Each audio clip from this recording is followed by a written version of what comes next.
जोरदार स्वागत है आपका टीचर प्लानिंग पॉइंट प्लेटफॉर्म पे। और हर भाई हर बहन को मेरा जय हिंद, वंदे मातरम। देखिए आज का जो हमारा मोस्ट इम्पोर्टेंट टॉपिक है मैथ पेडागोजी क्लास 8 है ये। यदि आपने क्लास 1 से लेकर 7 तक ना देखा हो तो चैनल पे मैथ पेडागोजी के नाम से प्लेलिस्ट बनी है। और साथ ही साथ सीडीपी सुपर सीरीज और ईवीएस सुपर सीरीज के नाम से भी प्लेलिस्ट बनी है। यानी कि आप सीडीपी ईवीएस का भी मोस्ट वांटेड क्वेश्चन वहाँ पे देख सकते हैं। तो चलिए स्टार्ट करते हैं आज की बेहद इंपॉर्टेंट क्लास। और क्लास स्टार्ट करने से पहले कहना चाहूँगा कि जो भी मेरे भाई बहन चैनल पे नए हैं वो चैनल को सब्सक्राइब कर लें और बेल आइकन प्रेस कर लें, ताकि उनको जो नोटिफिकेशन हो वो मिले सबसे पहले, उनकी तैयारी रहे सबसे आगे। तो आप वीडियो के अंत तक बने रहिएगा। यदि आपको मेरा प्रयास पसंद आए तो एक लाइक और एक शेयर जरूर करिएगा। तो चलिए स्टार्ट करते हैं। यदि एक शिक्षक पूर्णांकों, भिन्नों और दशमलव संख्या पर चारों आधारभूत संक्रियाओं संपन्न करने में समर्थ है, तो यानी एक शिक्षार्थी की बात हो रही है, स्टूडेंट की बात हो रही है। यदि वह बच्चा भिन्नों और दशमलव पूर्णांकों साथ ही साथ संख्याओं पर चारों आधारभूत संक्रियाओं करने में क्या है कि समर्थ है, तो वो आपको बताने की बेसिकली किस कैटेगरी में आएगा। तो इसका ऑप्शन देखिए, संक्रियात्मक अवस्था, परिमाणात्मक अवस्था, भिन्नात्मक अवस्था या फिर उपादान अवस्था। तो देखिए इसका जो सबसे करेक्ट ऑप्शन है वो है ऑप्शन नंबर ए, यानी कि संक्रियात्मक अवस्था। देखिए संक्रियात्मक अवस्था के अंतर्गत होता क्या है कि जो बच्चा है वो पूर्णांकों, भिन्नों और साथ ही साथ जो जितने भी चारों आधारभूत संक्रियाएं हैं, यानी कि जोड़, गुणा, माइनस और भागा, यानी इन चारों प्रक्रियाओं में बच्चा क्या रहता है, परिपक्व रहता है, चीज़ों को अच्छे ढंग से समझे रहता है। इसलिए जो ऑप्शन नंबर ए है संक्रियात्मक अवस्था में सबसे करेक्ट ऑप्शन है। क्वेश्चन नंबर 2 की तरफ बढ़ते हैं। देखिए राष्ट्रीय पाठचर्या रूपरेखा 2005 सिफारिश करता है कि प्राथमिक स्तर पर गणित की शिक्षा का केंद्र होना चाहिए। देखिए गणित की शिक्षा का केंद्र होना चाहिए, यानी कि ये क्वेश्चन जैसे ही आपके सामने इस टाइप से क्वेश्चन आएंगे तो ऑप्शन में से आपको बिल्कुल सबसे परफेक्ट और सबसे करेक्ट आंसर चुनना होता है कि जो सबसे सुपर और बेहतर हो सके। देखिए कक्षा कक्ष में की गई, ऑप्शन नंबर ए में कहा जा रहा है कि कक्षा कक्ष में की गई गणित को विद्यार्थियों की दैनिक जिंदगी से जोड़ने में सहायता करना, या फिर विद्यार्थियों को गणित शिक्षा में अंतर्राष्ट्रीय मापदंडों अर्जित करने में सहायता करना, या फिर उच्चतर गणित के लिए तैयारी करना। ऑप्शन नंबर डी में कहा जा रहा है कि गणित के अमूर्त विचार करना। बात हो रही है सबसे करेक्ट ऑप्शन की, तो इसका जो क्वेश्चन का सबसे करेक्ट ऑप्शन है वो है ऑप्शन नंबर ए, यानी कि कक्षा कक्ष में की गई पढ़ाई को विद्यार्थियों की दैनिक जिंदगी से जोड़ने में सहायता करना। देखिए जो एनसीएफ 2005 है उसमें ये कहा गया कि जो गणित होनी चाहिए वो बच्चे के दैनिक जीवन के अनुकूल होनी चाहिए, यानी कि गणित का अध्ययन हमें बच्चों को कुछ इस तरह कराना है कि उसका इस्तेमाल वो अपने दैनिक जीवन में या फिर निजी जीवन में कर सके, चीज़ों को अच्छे ढंग से समझ सके और उनका जो विकास हो वो बेहतर ढंग से हो सके। देखिए क्वेश्चन नंबर 3 में कहा जा रहा है कि निम्न में से कौन सा संख्या की समझ का महत्वपूर्ण पहलू नहीं है। देखिए जैसे निगेटिव वाले क्वेश्चन आपके सामने आते हैं तो उसका आंसर भी बिल्कुल आपको निगेटिव देना है, तो आप जानते ही हैं। और साथ ही साथ मैं ये कहना चाहूँगा कि जैसे ही आपके सामने ए टाइप क्वेश्चन आया, पहले वो पॉजिटिव जो 3 क्वेश्चन है उसको हटा लीजिए, बाकी जो बचेगा वो जाहिर सी बात है वो ऑप्शन बिल्कुल करेक्ट होगा। तो देखिए इसका ऑप्शन जो है अंक लिखना, संरक्षण, पंक्तिबद्धता, गणना। अच्छा मैं आपको ये बता दूं, पहले इस क्वेश्चन को सोल्व करने से पहले मैं आपको एक चीज़ बता दूं कि संख्या की समझ के लिए सबसे महत्वपूर्ण जो पहलू है हम उस पर ध्यान रखते हैं। जैसे गणना करना, ये बिल्कुल सटीक और सही ऑप्शन है संख्या की समझ के लिए। पंक्तिबद्धता भी बिल्कुल सही है, संरक्षण भी सही है, बट जो अंक लिखना होता है वो बिल्कुल पहलू नहीं है। अच्छा आप सोच रहे होंगे कि अंक लिखना कैसे पहलू नहीं है। देखिए बात क्या हो रही है, संख्या की समझ की बात हो रही है, यानी कि संख्याओं को समझ की बात हो रही है। जरूरी नहीं कि आप चीज़ों को लिखें, यानी कि अंकों को लिखें तभी आप उसे समझ पाएँ। यानी कि समझ का मतलब ये हो गया, भले ही आप उससे ठीक ढंग से न लिख पा रहे हो लेकिन किसी और के द्वारा लिखा गया हो या फिर कहीं पे भी प्रिंट हो, आप उसे आसानी से पढ़ लेते हैं, समझ लेते हैं। संख्या की समझ का ये मतलब होता है। तो अंक लिखना बिल्कुल महत्वपूर्ण पहलू नहीं है संख्या की समझ के अंतर्गत। तो आई होप इन चीज़ों को आप समझ रहे होंगे। और वीडियो को हम बिल्कुल फटाफट करते हैं, यानी कम समय में आपको क्वालिटेटिव चीज़ें दी जाती है हमारे चैनल पे, इसलिए आप कम से कम एक शेयर तो जरूर करिएगा। देखिए बात क्या यहाँ पे हो रही है कि अध्यापक ने कक्षा 5 के छात्रों को 36 टाइल दी। देखिए आप क्वेश्चन को समझिए, कक्षा 5 की बात हो रही है तो जाहिर सी बात है जो बच्चा होगा वो 9 से 10 साल के बीच का होगा, ठीक है। उन्हें सभी संभव आयतों के, यानी आयत के विषय में बताया जा रहा है, व्यवस्थित करने के लिए कहा। आपने टाइल्स देखा होगा, उसका आकार भी कुछ आयत जैसा ही होता है। इस क्रियाकलाप के द्वारा निम्नलिखित में से कौन सी संकल्पना को संबोधित नहीं किया जा सकता, ये निगेटिव वाला क्वेश्चन है। देखिए मैं आपको एक बात और बता दूं कि जो नहीं वाले क्वेश्चन है वो आपके सारे के सारे जो पेडागोजी सेक्शन मिलेंगे, चाहे वो इंग्लिश का हो, हिंदी का हो, या फिर ईवीएस का हो, सीडीपी का हो, सभी में नहीं वाले क्वेश्चन 2 से 3 पक्का पूछे जाएंगे। इसलिए मेरे भाई आपको अपनी जो समझ है बिल्कुल बेहतर करना है, ताकि पहली बार में आप सीटेट बेहतर नंबर के साथ क्रैक हो जाओ। और यूँ ये जानिए कि वीडियो देखने के बाद आप जो मैथ पेडागोजी चुटकी में सॉल्व करने वाले हो, क्योंकि मैं चीज़ों को इतना सहज और सरल करके बताता हूँ कि पहली बार में आपके माइंड में बिल्कुल सेट हो जाएगा और इस तरह आने वाला कोई भी क्वेश्चन आपसे नहीं छूटेगा, आप चुटकी में सॉल्व कर जाओगे। तो देखिए, कह रहा है कि क्रियाकलाप के द्वारा निम्नलिखित में से कौन सी संकल्पना को संबोधित नहीं किया जा सकता। यहाँ पे आयतन होगा, मिस प्रिंटिंग हो गई है, आयतन। गुणनखंड, गुणनफल, क्षेत्रफल। देखिए बात हो रही है क्वेश्चन नंबर 4 की, तो क्वेश्चन नंबर 4 का जो सबसे करेक्ट आंसर वो है आयतन, यानी कि आयतन। देखिए संबोधित नहीं किया जा सकता, निम्नलिखित में से कौन सी संकल्पना को संबोधित नहीं किया जा सकता, वो है आयतन। गुणनखंड को संबोधित किया जा सकता है बिल्कुल, गुणनफल को भी, क्षेत्रफल को, बट जो आयतन है इसको संबोधित नहीं किया जा सकता। सो ऑप्शन नंबर ए बिल्कुल करेक्ट है। देखिए क्वेश्चन नंबर 5 का चौथी कक्षा के विद्यार्थियों के लिए अधिगम उद्देश्य दिया गया है, ठीक है। अधिगम उद्देश्य दिया गया है, क्लास चौथी का बच्चा है, क्लास 4 का बच्चा है। विद्यार्थी दशमलव वाली दो संख्याओं की, जो कि दशमलव के 2 स्थान तक है, को क्रम में रखने और उनकी तुलना करने में योग्यता रखता है। यानी कि दशमलव के 2 स्थान तक जो चीजें हैं, जो अंक हैं, बच्चा तो उन्हें क्रम में रखने की योग्यता रखता है, ठीक है। तो कह रहा है कि सामाजिक ध्येय, विषयात्मक ध्येय, प्रक्रियात्मक ध्येय या फिर सुव्यवस्थिता ध्येय। क्वेश्चन नंबर 5 का जो सबसे करेक्ट ऑप्शन है वो है ऑप्शन नंबर बी, यानी कि विषयात्मक ध्येय। क्या होता है कि विषयात्मक ध्येय में क्या होता है कि जो बच्चा होता है वो दशमलव की 2 अंक की संख्याओं को बिल्कुल सही क्रम में रखने की या एवं साथ ही साथ तुलना करने की योग्यता भी रखता है। तो ऑप्शन नंबर ए बिल्कुल 110% करेक्ट है। देखिए कक्षा 5 में गणित के पीरियड में वाद विवाद रखा गया है। देखिए वाद विवाद मतलब क्या हो गया कि आप जाहिर सी बात है, आप समझ रहे होंगे कि संप्रेषण, वार्तालाप जैसी चीज़ों को रखा गया है।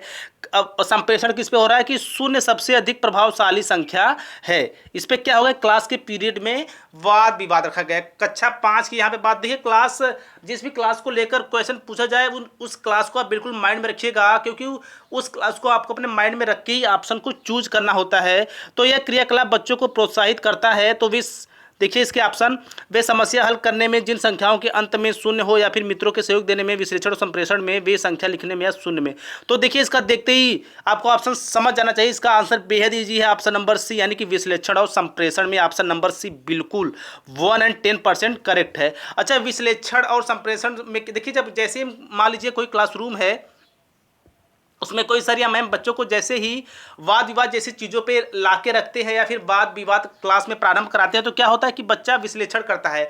मान लीजिए वाद विवाद में शून्य की या फिर शून्य पर परिचर्चा शुरू हुई अध्यापक के द्वारा, तो बच्चे क्या करते हैं, चीज़ों का विश्लेषण करते हैं, यानी उनके हिसाब से जो चीज़ें सही रहती हैं या उनके पास जो प्राप्त जानकारी होती है उसको भी बच्चे देते हैं, और साथ ही साथ संप्रेषण में हिस्सा लेते हैं, यानी वार्तालाप में भी हिस्सा लेते हैं। उससे क्या होता है कि उनका जो मानसिक और शारीरिक विकास बिल्कुल अच्छे से होता है, चीज़ों को वो अच्छे ढंग से समझ पाते हैं और साथ ही साथ अपने आप को व्यक्त भी कर पाते हैं। तो आई होप इस क्वेश्चन को आप बिल्कुल समझ गए होंगे। देखिए मैं बिल्कुल ट्रिक के साथ बताऊंगा, जैसे कि मेरी वीडियोस का नाम है संजीवनी बूटी, तो बिल्कुल ये जानिए कि मैथ पेडागोजी की बिल्कुल संजीवनी वाली डोज आपको दे रहा हूँ। बस आपको वीडियो के अंत तक बने रहना है, चीज़ों को अच्छे ढंग से समझना है, ताकि ऐसे ही आप बेहतर कर पाओ एग्जाम हाल में और आपका जो स्कोर हो बेहतर हो सके। और जैसा कि हमारे चैनल का बस एक ही मोटो है कि आपको अपनी एक सीट लेनी है, एक गवर्नमेंट सीट लेनी है, यानी कि आपको अपना सिलेक्शन लेना है पहली बार में बेहतर नंबर के साथ। तो उसके लिए क्या करना होगा कि जो हमारा सीटेट का आगामी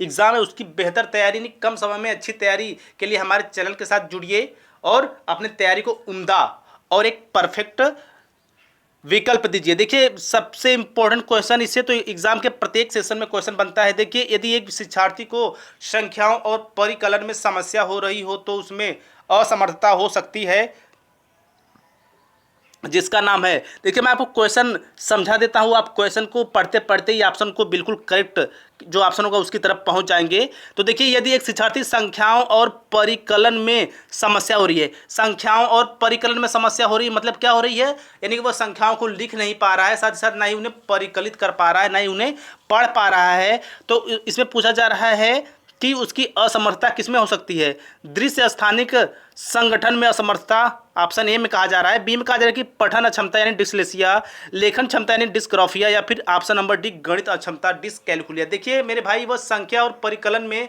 उसे समस्या हो रही है, तो जाहिर सी बात है उसे मैथमेटिक्स में क्या है, समस्या है। तो जो ऑप्शन नंबर डी है बिल्कुल 110% करेक्ट है, यानी गणित अक्षमता यानी डिसकैलकुलिया। देखिए, और मैं आपको एक और चीज़ बता दूं कि जब जब कभी भी डिसलेक्सिया, डिस्ग्राफिया या डिसकैलकुलिया, साथ ही साथ अधिगम अक्षमता संबंधित जैसे ही प्रश्न पूछे, तो आप इंग्लिश यानी जब आप पेपर में बैठे रहे होंगे, एग्जाम हॉल में हो, एग्जाम दे रहे होंगे, तो आप एक बात बिल्कुल ध्यान में रखिएगा कि हिंदी वाले यदि आपको ऑप्शन न समझ में आए तो आप सीधे इंग्लिश वाले उसी पेज पे दिया रहता है जो इंग्लिश में क्वेश्चन होते हैं, उसमें आप जाएंगे तो बहुत ही आसान तरीके से क्वेश्चन को ढूंढ लेंगे। क्योंकि देखिए कभी कभी क्या होती है, हिंदी इतनी शुद्ध होती है कि आप उसका मीन्स नहीं समझ पाते और जल्दबाजी में क्या करते हैं, मिस्टेक कर देते हैं। इसलिए मेरे भाई आपको क्या करना है कि इंग्लिश वाले सेक्शन में जाकर डिसलेक्सिया, डिसकैलकुलिया, डिसग्राफिया से कोई भी क्वेश्चन आए तो उसको आपको इंग्लिश वाले जो पेज है उस पर भी देखना है। तो चलिए हम आगे बढ़ते हैं, और आई होप आप बिल्कुल समझ गए होंगे। देखिए आपको समझना भी है, क्योंकि देखिए आगामी शिक्षक परीक्षा बिल्कुल नज़दीक है आपके, और कम समय आपको स्मार्ट तरीके से तैयारी करनी है ताकि पहली बार में आपका सीट क्रैक हो जाए। देखिए प्राथमिक स्तर पर शिक्षार्थियों के लिए व्यवहारिक उपकरणों का महत्व है। देखिए प्राथमिक स्तर पर व्यवहारिक उपकरणों की बात हो रही है यहाँ पे, क्योंकि ये बहुत मदद करते हैं। तो किसमें मदद करते हैं, ऑप्शन देख लीजिए इसका, मूल गणितीय संकल्पनाओं को समझने में ऑप्शन नंबर ए। बी में कहा जा रहा है कि गणित में व्यक्त समस्याओं को हल करने के लिए ऑप्शन नंबर सी में कहा जा रहा है मानसिक और मौखिक परिकलन की गति बढ़ाने के लिए, फिर ऑप्शन नंबर डी में कहा जा रहा है कि परीक्षा में बेहतर प्रदर्शन के लिए। क्वेश्चन नंबर 8 है, तो इसका जो सबसे करेक्ट ऑप्शन है वो है, देखिए ऑप्शन नंबर ए, यानी कि मूल गणितीय संकल्पनाओं को समझने के लिए, यानी कि प्राथमिक स्तर पर शिक्षार्थियों के लिए व्यवहारिक उपकरण का महत्व है। क्या महत्व है, मूल गणितीय संकल्पनाओं को समझने के लिए शिक्षार्थियों के लिए व्यवहारिक उपकरण महत्व है। तो चलिए आगे बढ़ते हैं क्वेश्चन नंबर 9 की तरफ। निम्नलिखित में से कौन सा खुला अंत वाला प्रश्न है, यहाँ पे निम्न होगा, तो निम्नलिखित में से कौन सा खुला अंत वाला प्रश्न है, इसके ऑप्शन देख लीजिए। संख्या रेखा पर प्रयोग करते हुए 3 बार 15 का मान ज्ञात करना। बी में कहा जा रहा है 15 गुणा 3 का मान ज्ञात करना। सी में कहा जा रहा है आप 15 को 3 से गुणा किस प्रकार करेंगे, या फिर ऑप्शन नंबर डी में कहा जा रहा है कोई दो संख्या लिखिए जिनका गुणनफल 45 हो। तो देखिए इसका जो सबसे करेक्ट आंसर है वो है ऑप्शन नंबर डी, यानी कि कोई संख्या लिखिए जिनका गुणनफल 45 हो। अच्छा, खुला अंत वाला प्रश्न मीन्स क्या हो गया कि जिसके एक से कहीं ज़्यादा उत्तर हो। जैसे 45 है तो आप इसको लगभग 2 या 3 तरीके से तो व्यक्त कर सकते ही हैं, यानी कि इसका जो आंसर है वो एक से कहीं ज़्यादा प्रकार के हैं, उसे कहा जाता है खुला अंत वाला या फिर मुक्त अंत वाला। सो आई होप आप चीज़ों को समझ रहे होंगे। तो देखिए कक्षा 2 की बात हो रही है, क्वेश्चन नंबर 10 की। देखिए कक्षा 2 के कुछ विद्यार्थियों को हासिल वाले, यानी कैरी वाली बात हो रही है, जो कैरी वाले जोड़, ऐड, माइनस, सब्ट्रैक्शन होते हैं, ठीक है। कक्षा 2 के कुछ विद्यार्थियों को हासिल वाले 2 अंक की संख्याओं को जोड़ने में कठिनाई का सामना करना पड़ता है, इसका समस्या का कारण है। देखिए कक्षा 2 का बच्चा है तो जाहिर सी बात है 6-7 वर्ष का होगा या फिर 7 से 8 वर्ष के बीच का होगा। तो ये जान जाइए कि जब बच्चा 7 से 8 वर्ष के बीच का है और उसे जो हासिल वाले 2 अंक की बात हो रही है, 2 अंक की संख्याओं में जोड़ने में कठिनाई हो रही है, 2 अंक की संख्याओं को जोड़ने में कठिनाई हो रही है, तो इस समस्या का जो सबसे मेन कारण आपको बताना है शून्य के महत्व की समझ का अभाव। ऑप्शन बी में कहा जा रहा है कि पुनर्समूहीकरण की प्रक्रिया की समझ का अभाव। सी में कहा जा रहा है गणित में रुचि का अभाव, या फिर डी में कहा जा रहा है अंकित मान और स्थानीय मान में अंतर की समझ का अभाव। देखिए बच्चे को समस्या हो रही है और क्वेश्चन नंबर क्या है, क्वेश्चन नंबर है 10। तो इसका जो सबसे परफेक्ट आंसर है वो है ऑप्शन नंबर सी, यानी गणित में रुचि का अभाव। देखिए जब बच्चा गणित में रुचि नहीं दिखाता तो उसे जो संख्या संक्रियाएं हैं, चाहे वो जोड़ हो, गुना हो, भागा हो या फिर घटाना हो, चीज़ें अच्छे ढंग से बच्चों को नहीं समझ में आती।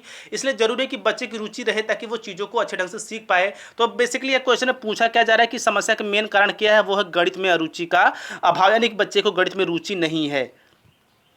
क्वेश्चन नंबर 11, प्राथमिक स्तर पर गणित की अच्छी पाठ्य पुस्तक के लिए निम्नलिखित में से कौन सी विशेषताएं महत्वपूर्ण है। देखिए पाठ्य पुस्तक की बात हो रही गणित के पाठ्य पुस्तक की, तो इसके ऑप्शन देख लीजिए। वह आकर्षण और रंगीन होनी चाहिए, वह मोटी और बड़ी होनी चाहिए, उसमें अवधारणाओं का परिचय संबंधों के द्वारा जाना चाहिए, या फिर उसमें बहुत से अभ्यास होने चाहिए। तो फिर जाहिर सी बात है जो ऑप्शन नंबर सी है बिल्कुल करेक्ट है, उसमें अवधारणाओं का परिचय, संदर्भों, यहाँ पे संबंधों हो गया, यहाँ पे संदर्भों होगा, संदर्भों के द्वारा दिया जाना चाहिए ताकि बच्चों के जो चीज़ें हैं मैथमेटिक्स वाली वो बिल्कुल बेहतर ढंग से बच्चे समझ पाए, सीख पाए। क्वेश्चन नंबर 12 की तरफ चलेंगे। वैन हिले के यहाँ पे ज्यामिति होगा, ज्यामितीय स्तर के अनुसार जो विद्यार्थी आकृतियों को दिखावट के अनुसार वर्णित और वर्गीकृत कर सकते हैं वह है।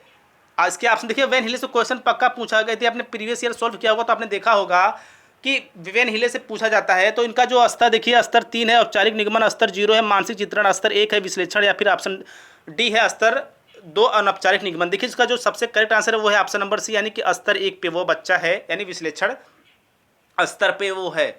ठीक है। अच्छा देखिए, क्वेश्चन 1 से क्या आपको समझ पाया कि जो वेन हिले हैं उन्हें कितने स्तर दिए? उन्होंने 4 स्तर दिए हैं। ठीक है। तो इनका जो बच्चा आकृतियों को दिखावट के अनुसार वर्णित और वर्गीकृत कर सकता है तो वो किसके अंतर्गत आता है? विश्लेषण के अंतर्गत आता है। अच्छा, किसी भी आकृति को देखकर उसका वर्णन कर लेना, उसको वर्गीकृत कर लेना, यानी कि बच्चा विश्लेषण करेगा तो ही तो कर पाएगा, इसलिए ऑप्शन नंबर सी बिल्कुल 110% करेक्ट है। क्वेश्चन नंबर 13 देखिए, गणित की कक्षा में संप्रेषण का उल्लेख किस क्षमता का विकास करना है? संप्रेषण मीन्स आप समझ रहे होंगे कि वार्तालाप करना, बातचीत के अवसर देना, गणित की समस्याओं पर दूसरों के विचारों का खंडन करना। ऑप्शन बी में कहा जा रहा है गणितीय विचार को सुव्यवस्थित, संचित और स्पष्ट करना, दंड आरेख को देखकर आंकड़ों का अर्थ लगाना, या फिर ऑप्शन नंबर डी में कहा जा रहा है कक्षा में पूछे गए प्रश्नों का उत्तर देना।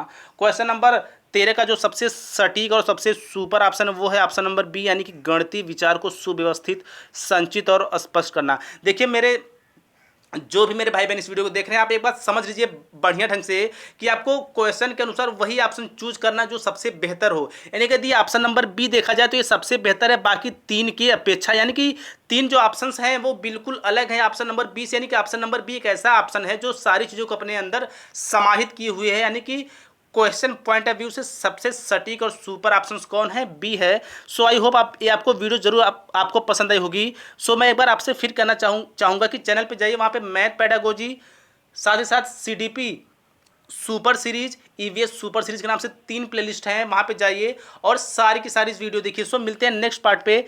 इसी तरह स्वस्थ, व्यस्त और मस्त रहिए, सजग और सचेत बनिए। चैनल को सब्सक्राइब करना मत भूलिएगा और कम से कम एक फ्रेंड को जरूर शेयर करिएगा। तो अपना ख्याल रखिए, मिलते हैं नेक्स्ट वीडियो में।